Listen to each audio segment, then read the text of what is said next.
Hello and welcome back to another video. Today we're going to be going over the National 5 Chemistry 2022 paper section 2 and it'll be the first half of this paper. So the first question is on radioactivity. So you get the little blurb at the start that mentions three radioisotopes that are used in nuclear power reactors: xenon-133, iodine-131 and cesium-137. Remember, the numbers after the name of the element isotope is the mass number of the isotope. So part A, the equation for the decay of iodine-131 is as follows. Name the type of radiation emitted by the iodine-131 radioisotope. So this is assessing your knowledge of types of radiation. So you should know the nuclide notation for each of the three types of radiation we get. So this is a nuclide notation here, as is this, where you've got the atomic number and the mass number, as well as the element symbol. So this nuclide notation here is for beta radiation. So that is the type. So that's, again, is just something you need to remember. So if you are not aware of the three nuclide notations for the three different types of radioactivity, then I would check back in your class notes and look those up. So then part 2 is to name element Y. So for the radioactive decay equations where you're trying to work out the missing element, you must remember that everything on the left-hand side of the arrow needs to add up to give the same numbers on the right-hand side of the arrow. So if we were to add these two together, we should end up with an atomic number of 53 and a mass of 131. So because this has a mass of 0, this must have a mass of 131 for it to add up to 131. Then for the atomic number to add up to 53, we're starting at -1 here, which means that this must be 54, because 54 plus -1 is 53. So to name element Y, we then would need to go to the data booklet and find out which element is number 54. So 54 is xenon. So that is the name of element Y. So then for B, the half-life of three radioisotopes is shown in the table. Calculate the length of time taken for the radioactivity of xenon-133 to fall to 1/8 of its original value. So there are a few different ways you can lay these out, so just do whatever way works for you. However, in order to work out how long it takes to go to 1/8, we need to work out how many half-lives that would take. So you always start off with a whole, and then after one half-life it would reduce to a half. After another half-life, that reduces to a quarter. And then after another half-life, that reduces to 1/8. So that's what we're trying to get the amount of time it takes to get to 1/8. So that would be 1, 2, 3 half-lives. So every arrow I've drawn represents a half-life. A common mistake is that people think that each number that's written is a half-life, but that's not the case. It's the arrows that represent the half-lives. So that's 3 half-lives it's going through. So to work out the full amount of time that takes, we need to know the half-life of xenon-133. So from the table we can see that's 5 days. So if each half-life is 5 days, then all you really need to do is do 3 times 5, which would give us 15 days. So it takes 15 days for the radioactivity of xenon to fall to 1/8 of what it originally started as. So then part 2, suggest which of the radioisotopes from the table would be responsible for long-term radiation if released into the environment. So if we look up in the table, so long-term radiation would mean that it's giving out radiation for a prolonged period of time. So that means that it's going to have a high half-life, because radioisotopes with a low half-life don't last very long. They don't have a long duration of radioactivity. So from the table, out of those 3 radioisotopes we're given, the cesium-137 has the longest half-life, which would mean it would have the most prolonged radioactivity. So in here we'd just be writing cesium 137. Just double check that we spelled it right. So then for question 2, calcium reacts with water as shown in the equation. So you've got this chemical equation here. In the experiment, the progress of a reaction was monitored by measuring the volume of hydrogen gas produced. Complete the graph to show the volume of gas produced against time. The first 2 points have been plotted for you. So you need to come up with your scales first of all. Axes for you, so you know time goes along the bottom. So the time is fairly straightforward because it's going from 0, so this starts at 0, to then 1, 2, 3, 4, 5. So that's a pretty easy, even scale. The volume one's a bit different. So because they've plotted the first 2 points for you, you know that this point has to be equivalent to 32, which means that each square has obviously been allocated 1 point. So it must be going up 0, 10, 20, 30, 40, 50, 60. And then all we have to do is add on the remaining points. So we've got 2, 40. So if we go along to up to 40, it gives us another point there. Then along to 3 and up to 46. And then we've got 4 up to 48. And then 5 up to 48. And then you can connect up all the dots.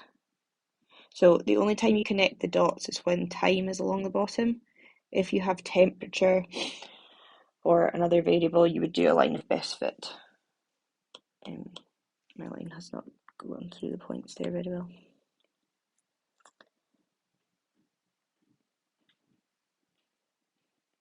There we go. So then B, calculate the average rate of reaction in centimetres cubed per minute between minutes 1 and minutes 4. So you do get the average rate equation in your data booklet at the start. So it is here, change in quantity over change in time. So if we go back here, so rate equals, and I'll just abbreviate it delta Q over delta T. And my advice would be, because the time points are always given to you in the question, is to write your division line and put the time points on the bottom first. So it would be 4, take away 1. Then you can go back and look at your table to find the information you need. So you need the quantity at 4 minutes. So that would be 48. So the 48 would go above the 4. Take away the quantity at 1 minute, which is 32. And then you would just do that as a sum. So 48 take away 32 is 16. And then 4 take away 1 is 3.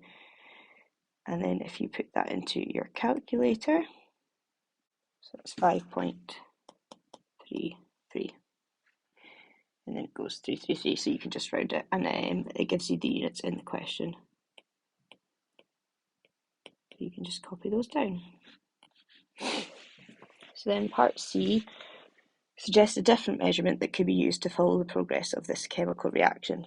So in this particular experiment, they've collected the gas that's produced. So in National 5 chemistry, most of the reactions you're monitoring the rate of will produce a gas, which means you can either collect the gas and measure the volume of it, or you can monitor the mass lost. So as you let the gas leave the flask, you have the flask sitting on a balance, the mass should decrease as the gas is released. Because remember, gases also have mass. They do weigh something, even though you can't necessarily see them. So to follow the progress of this reaction, you would monitor the mass lost.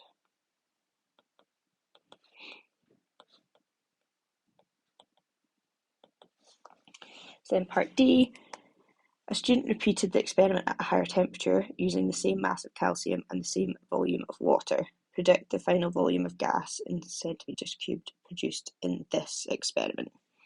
So this question is a little bit sneaky because it's showing you that they've changed the experiment so the rate is going to be faster because they've increased the temperature. So remember, at a higher temperature you get a faster rate. However, they've not changed the quantities of anything. So because it's the same amount of calcium and the same quantity of water, you're not going to get any more product. You're going to get the same amount of product, but you'll just get it quicker because the reaction's going quicker. So the final volume of gas in this experiment would be the same as in the previous experiment, so 48 centimetres cubed. So we're on to question 3 now. So this is one of these literacy questions where they give you a passage to read and the answers are in the passage, or there's information in the passage to help you answer the question. So it's a good idea to, before you start reading through the passage, skim read the questions that you're going to be asked to answer, so then you can look out for keywords. So the first question is state the name of the two products formed when DEF is heated in the exhaust system. So that gives us an idea that we're looking for it mentioning DEF being heated in the exhaust system. So if we read through, diesel exhaust fluid is a chemical that can be added to diesel cars to lower pollution. DEF is a solution that consists of urea and water only. 32.5% of the mass of this solution is urea. When DEF is heated in the exhaust system, so this is the information we're probably going to need for part A, urea reacts with water to make ammonia and carbon dioxide. So we're looking for the products. So keywords to look for would be make, produced, give, release, these sorts of words. So we're making ammonia and carbon dioxide, so that's our two products.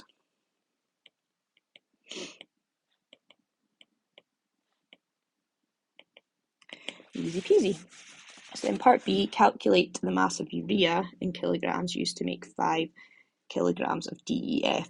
So we've already read information that tells us about how much urea is in DEF. So this sentence here, 32.5% of the solution is urea. So we need to find 32.5% of 5 kilograms. So this is just how you would do percentage of mass. I think most of the time nowadays people do the percentage divided by 100 and then times by the number you're trying to find the percentage of. So if we put that into our calculators, as 1.625 kilograms. And that's that. I always like to double underline my final answer in a calculation. It just helps the marker find your answer. So it is more likely that you will get full marks if you've done the question correctly. So then part C, circle the worlds, circle the words to complete the sentence. So the harmful gases in the exhaust fumes, if released, can dissolve in water to form a solution which contains. So this is mentioning hydrogen and hydroxide ion concentrations, which means that there should be some information in the passage about whether it's an acid or an alkali.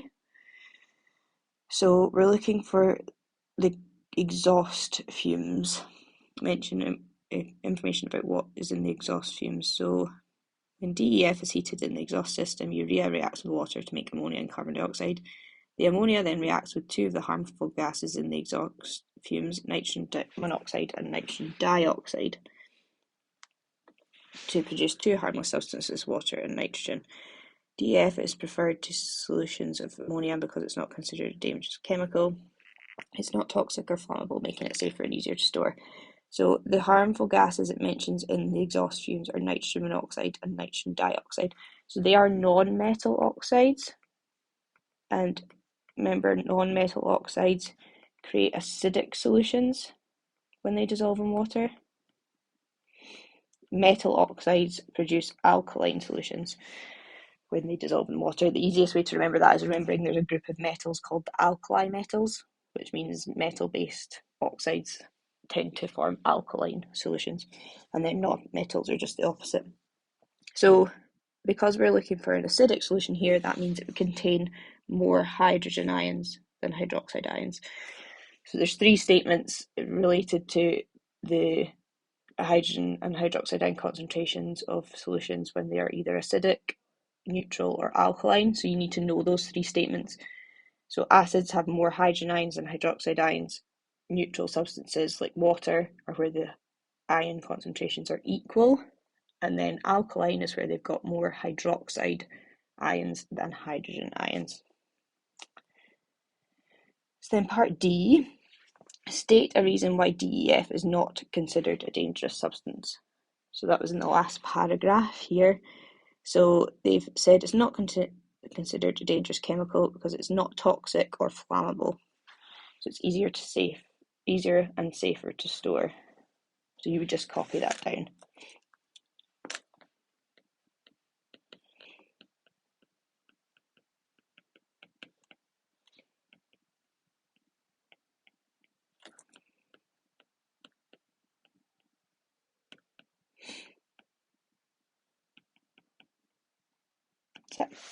So then part E, another use of urea is a fertilizer. Urea is known as a single nutrient fertilizer because it contains only one of the elements essential for healthy plant growth. Diammonium hydrogen phosphate is another common fertilizer. Explain why diammonium hydrogen phosphate is not classified as a single nutrient fertilizer. So they've told you that a single nutrient fertilizer is one that contains only one of the essential elements for plant growth. Remember, there are three of those elements, NPK. So if you look at the chemical formula for the diammonium hydrogen phosphate, you can see it's got both nitrogen and phosphorus. So it's not a single nutrient fertilizer because it contains two of the essential elements for plant growth.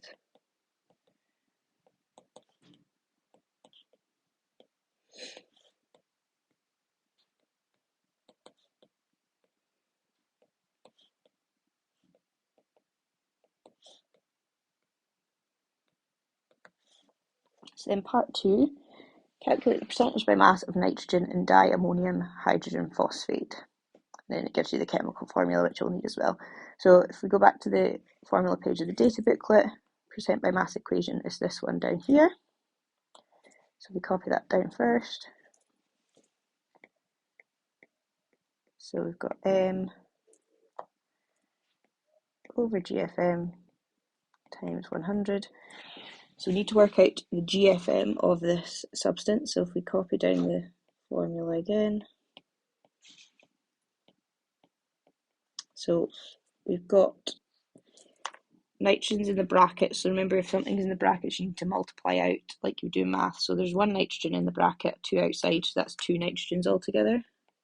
And the mass of nitrogen is, go to the big table, they're listed in alphabetical order here. So nitrogen is 14. So that's 2 times 14. Then for the hydrogens, we've got 4 times 2. So that would be 8 hydrogens altogether. And the mass of hydrogen is 1. Then we've got another hydrogen here, just one of them. So it'll be 1 times 1. Then the phosphorus, again, there's just one of the phosphorus. So if we look at find phosphorus, so it's there, 31. And then oxygens, we've got 4 of them. So that's 4 times oxygen, which is 16. So then we just need to add all of these up. 2 times 14 is, I'm just going to move this in because I'm the worst person in the world for writing in the bit that says, do not write in this margin. So that was 2 times 14. So that's 28, 8, 1, 31, and 4 times 16 is 64. Now if we add all that up, 132. So that's the GFM, so that goes on the bottom. The M, the mass, is the mass of the element you're interested in. So we're interested in nitrogen, so that we only have nitrogen here. Make sure you look to see if it hasn't appeared somewhere else in the formula. So hydrogen, for example, appears twice, so we would have needed to include the A and the 1 for the hydrogen. But we've just got nitrogen once here, so if we follow that line, that was a total of 28. So 28 goes on the top.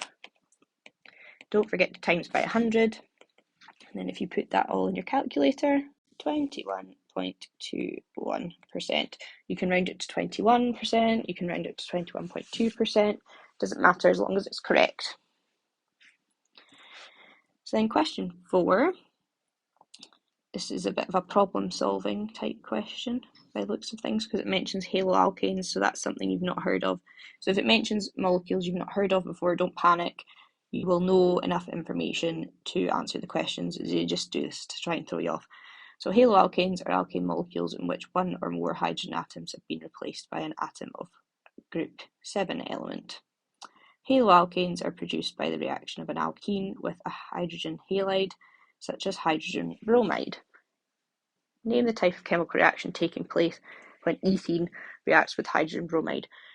So, types of chemical reactions you've learned about in National 5 would be neutralisation, precipitation, addition, and in this case, or redox as well, in this case you've got a double bond, double carbon-to-carbon bond, so that's a big giveaway. You're reacting it with something diatomic and producing only one product. So if you have something with a double carbon-to-carbon bond, you're adding something to it and making one molecule, that is addition. Okay, it kind of makes sense because you're adding two molecules together.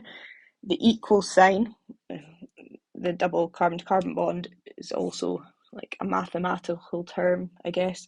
So addition equals, although it's not an equal sign, it's a double bond, but it can just sometimes help you remember that if you see an equal sign in the molecule, a double carbon-to-carbon bond, it's probably an addition reaction that's happening.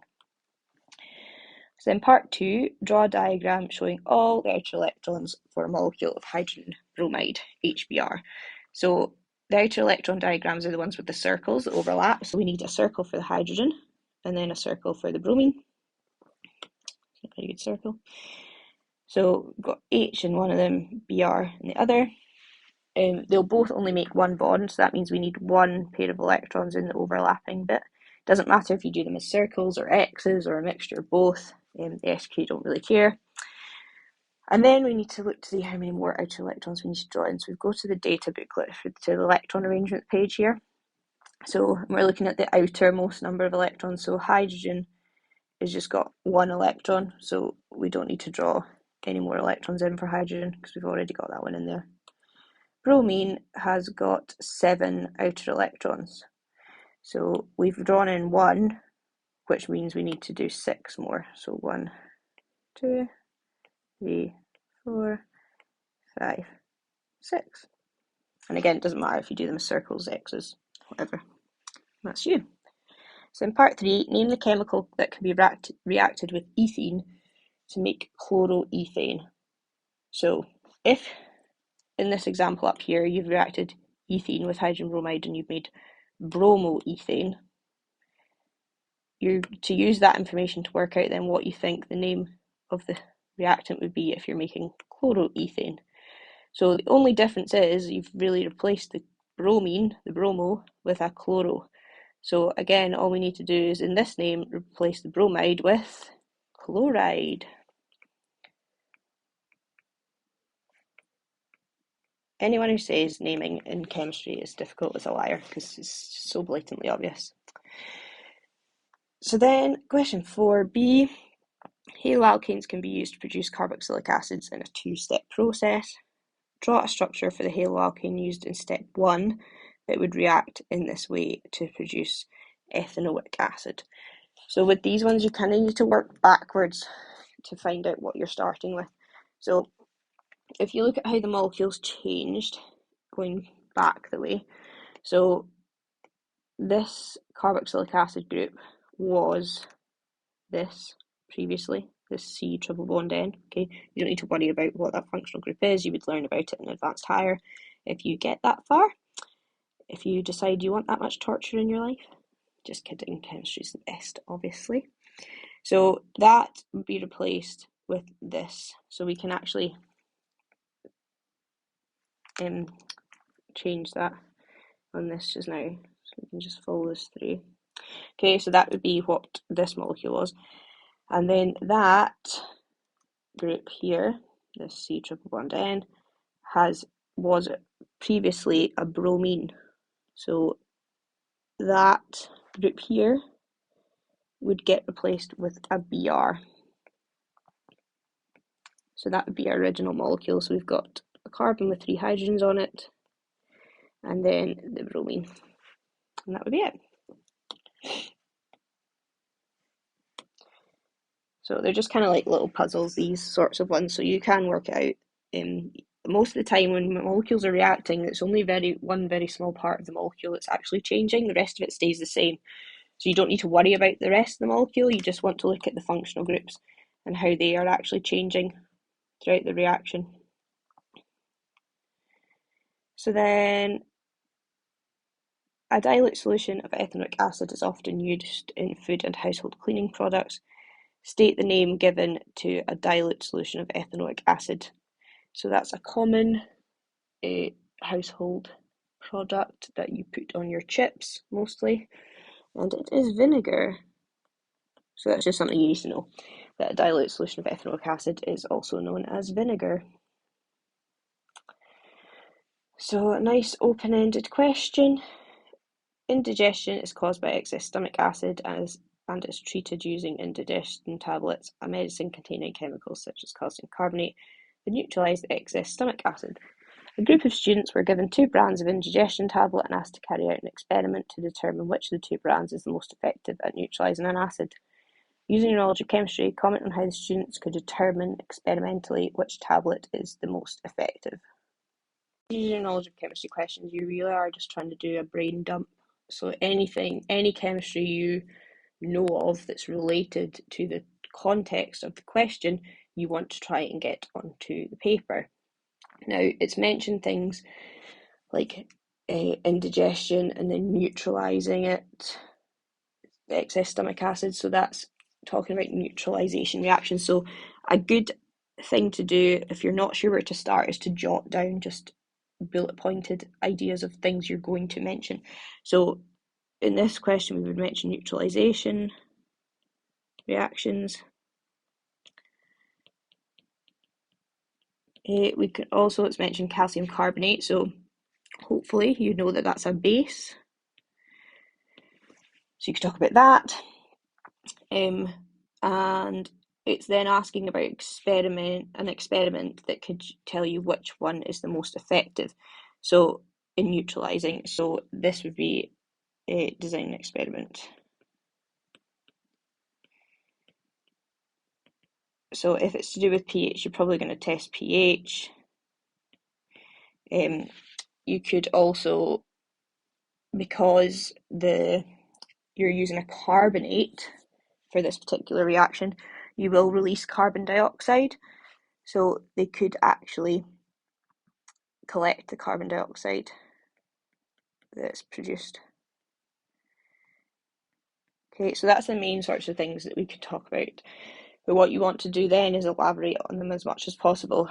So things, I'm not going to write out a full answer here because there is no such thing as a perfect answer, but things you'd want to include would be to give the neutralisation reaction, that an example of a neutralisation reaction involving calcium carbonate. So write out the equation for it, for example. So calcium carbonate is CaCO3. You could just pick an acid because it doesn't name any of the acids found in your stomach in here. You can just pick one. So hydrochloric acid is the most common one. So that would then make calcium chloride and also water. Here's me nearly writing in that margin again. And then carbon dioxide, and you can add in the state symbols as well. Calcium chloride, if you're not sure if it's a soluble salt, you can look up the data booklet. So calcium chloride is very soluble, so that would be aqueous.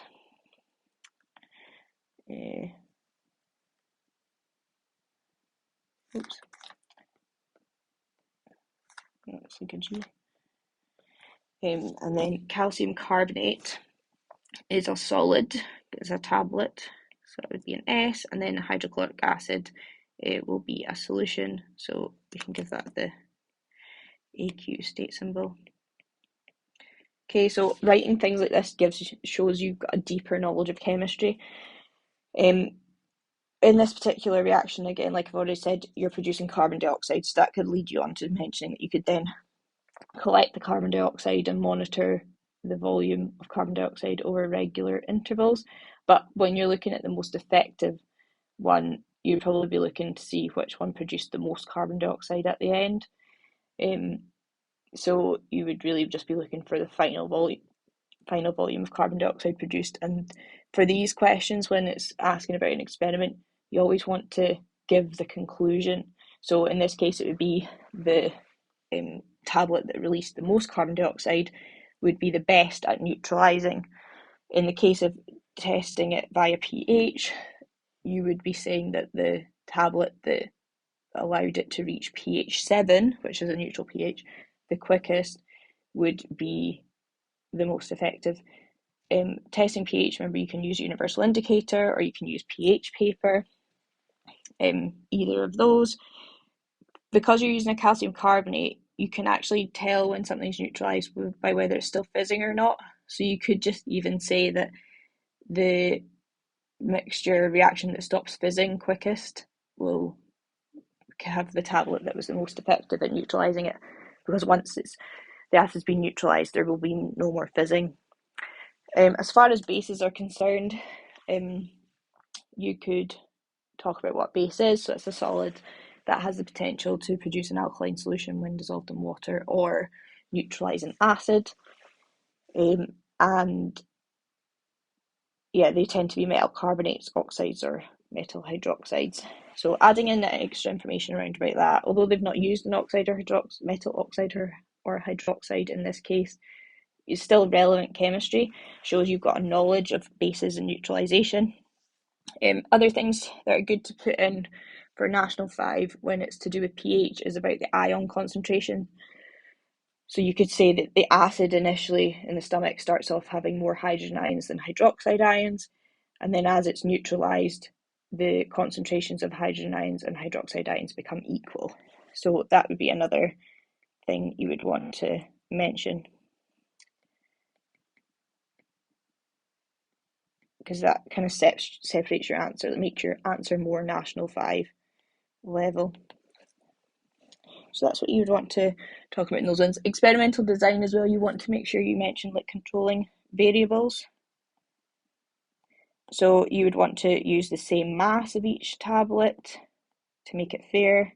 You'd want to have the same particle size, because again, particle size can affect the rate of reaction. You need to have the same temperature, the same concentration of acid. All these things, the only thing that should be different is the type of tablet, the brand of tablet. Everything else needs to be kept the same. So you wouldn't need to mention all of the things I've said there, but picking at least 2 of them and fully explaining them as much as possible would make it more likely you'll get 3 marks. The thing that really separates the 2 marks from the 3 marks is adding in things like the chemical equations or mentioning concentrations of hydrogen ions and hydroxide ions, just anything that shows a deeper knowledge of chemistry. So this is going to be our last question for this video, so you'll check part 2 for the rest. But question 6, isopentane is an alkane. State the systematic name for isopentane. So when you're naming hydrocarbons, remember you need to find the longest chain of connected carbons. So you could go 1, 2, 3 across the way. Don't forget to check in L shapes. So 1, 2, 3, 4. And if we go down this way, 1, 2, 3, 4. So it doesn't really matter which way we go, it's going to be 4 regardless. So I'll just take this chain as the longest here. So if that's 4 carbons, that's a butane. If you forget the prefixes, you can use this table here, because the first 8 alkanes are listed in order. So, so yeah, 4 carbons would be bute. So it's a butane. And then we've got this branch here that we need to name. So it's a 1 carbon branch, which makes it a methyl. And then the number of the carbon it's on, so we have to number from the end starting closest to it. So it'd be 1, 2, because if we started up here, it'd be 1, 2, 3. So we're always trying to get the lowest numbers. So this is carbon 1, 2, 3, 4. So this would be 2 methyl butane. Then part B, isopentane will react with oxygen in a combustion reaction to release heat energy. State the term used to describe a substance that burns to release heat energy in a combustion reaction. The term used to describe a substance that can burn to release heat energy in a combustion reaction is a fuel. So normally they ask about what type of reaction it is that releases heat energy, so it's a bit of a sneaky one, this one. So it is a fuel. So a fuel is a substance that can be burned to release energy. And then part 2, the equation for the combustion reaction of isopentane is shown. Balance the equation. So usually when you're balancing equations, it's easiest to do it going through the elements from left to right. So if we start off with carbon, so there's 5 on this side, 1 on this side, which means we'll need to times this by 5. Then if we go along to the hydrogens, we've got 12 here on this side, only 2 on this side. So to get the 2 up to 12, we need to times it by 6. Now we need to count up all our oxygens. We've got 2 oxygens on this side at the moment. On the right hand side, 5 times 2 is 10. And then 6 times 1 is 6. So that's 16. So we need to get this up to 16. So to get 2 up to 16, we will need to times it by 8. And that's it. Remember, you can use half moles for diatomic elements if you need to. So say we had to get 15 oxygens, we would times it by 7.5. Okay, so don't forget you can do that. And then finally, part 3, a chemist calculated the energy absorbed by water when isopentane is burned. Chemists recorded the following data. Calculate the energy in kilojoules absorbed by the water in the chemist's experiment. You may wish to use the data booklet to help you. So calculating energy is an equation you can again find at the start of the data booklet. So it's this EH equals Cm delta T, and you also need the specific heat capacity of water, which is also given to you at the front of the data booklet, so 4.18. So if we start off by writing the equation, H equals Cm delta T, and then I quite like to list the variables down the side to pull them out of the question before I actually put them in the equation. So we're trying to calculate the energy, so that's going to be our question mark. We've got C is the specific heat capacity of water, so that's what was in the data booklet, 4.18 kilojoules per kilogram. I like to write the units for this because it reminds me to change the mass of water into kilograms. So then the mass of water, now it gives you masses of the fuel sometimes. These 2 numbers here, you do not need them. You will only ever use them once you get to higher level. So if it gives you the mass of the fuel, ignore those. You're only ever interested in the mass of water. So this is 200, but that's in grams, which we need to change into kilograms. So you need to divide that by 1,000. So that would be 0.2 kilograms. And then the change in temperature. So your initial temperature was 23, the final was 35. So it'd be 35 minus 23, which is 12. And now we're ready to put it all into the equation. So C was 4.18, the mass in kilograms of water was 0.2, and the change in temperature was 12. If we put that all in our calculators, 10.03, and that would be kilojoules. Again, the units are given to you in here. And that's it. So in part 5, complete the diagram to show an experimental setup that could be used to determine the quantity of heat energy absorbed by water when isopentane burns. You must label your diagram. So this is the energy from fuels experiment that we're looking to do here. So above the burner, you would be putting a copper can. You don't want to put it too high above either. So remember, the copper can is used because it's a better conductor of heat. You would then have your 200 grams of water. And if we draw a wee clamp stand holding it up, because beakers can't float, or the cans can't float. Oops. So just label that clamp stand. And then the other thing that's good to use in these experiments is the heat shield or the draft shield. So for that, you just really draw 2 lines down the way and just label it draft shield. So remember that prevents heat being lost to the surroundings. And then we also need a thermometer, which should really be in the middle of the water, because if you're touching the can, you can get an incorrect reading because the can might be a bit hotter than the water is. And then again, label thermometer. So that brings us to the end of the first half of National 5 2022 chemistry paper. So check out part 2 for the rest.